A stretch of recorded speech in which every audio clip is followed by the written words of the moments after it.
আমার সকল ভিউয়ার্স, এদের কথার দ্বারা আপনারা কি বুঝতে পারলেন?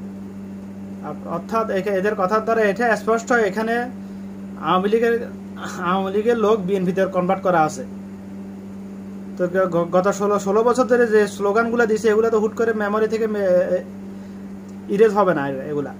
এগুলো মেমোরিতে এখনো সেভ আছে, এগুলো ইরেজ হইতে অনেক সময় লাগবে।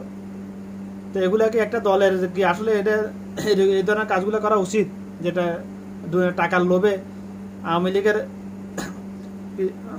লোকদেরকে এরা বিএনপিতে কনভার্ট করা, বিভিন্ন অনুষ্ঠানে কেক কাটে, অনুষ্ঠানে মালা লাগাইয়ে বিএনপিতে কনভার্ট করতেছে এরা।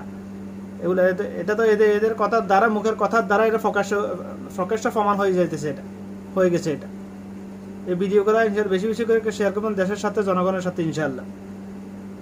আমি কোনো দলের বিরুদ্ধে না, কোনো দলের নাম বিক্রি করে